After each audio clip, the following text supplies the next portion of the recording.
wanted to ask you about being criticized. You of course have been criticized for your writing. Anyone who writes a lot and puts themselves out there has been. It's the flip side of great success in a way. You get scrutinized. For everyone who loves your work, there's probably another who criticizes. And I wanted to ask you specifically because I have an author who's new to writing, and she published a very personal piece recently and got a lot of feedback, negative and positive, but it made her question her entire orientation to her work. And she expressed to me that maybe her writing, her story was too much for other people to handle. And I wonder how you've dealt with other people's reactions to your work. And what would you say to someone like this who's questioning whether they can even continue because of other people's reactions? That's a really great question. And also, it goes back to some of the things we're talking about related to shame. I think it's particularly hard for certain people like me to take that kind of criticism.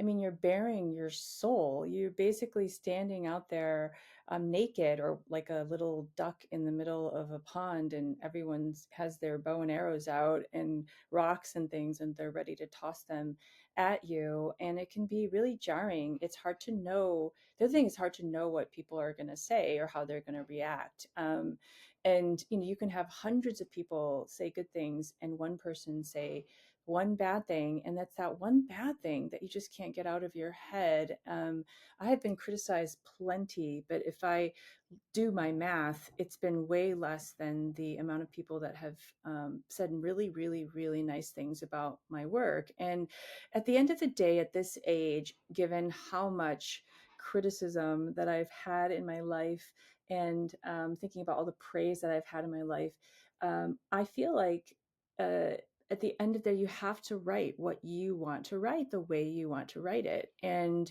sometimes I'll read the criticism and I'll try and learn from it and think, oh, I do that thing that they say I do all the time.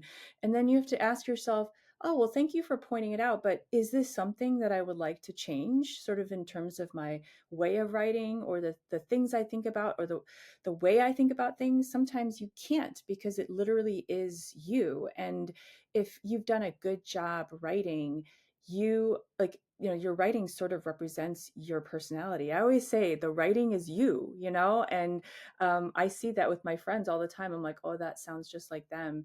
So I think if you've done a good job, like, you will have expressed your true self on the page. And I feel like if people are going to criticize that, that's why it hurts so much, because they're essentially criticizing you.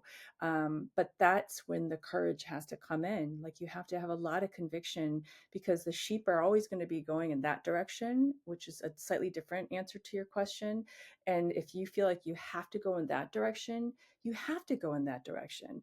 Why follow the sheep anyway? They're always boring and uninteresting. And so to me, that's sort of how I would answer that. Like, you have to follow your own North Star. And like, if you found it, that's the hardest part. And then after that, you must follow it. And the critics, they can do what they want. There are mean people. There are mean people today, and there've always been, but today they have a platform. And so that's the other thing to remember, is that, people can put themselves out there in 100 different ways. They can reach you in 1,000 different ways. And that's something else to think about, is like, you know, 20 years ago, these people would never even have a voice, and they wouldn't be able to find you. And that's also part of what dealing with a writer in 2025 is like. And that's the reality of it. So if you can't deal with that, then maybe there are other things that might be easier. But if you're going to be a writer, that's the reality of this scenario or the situation we're in.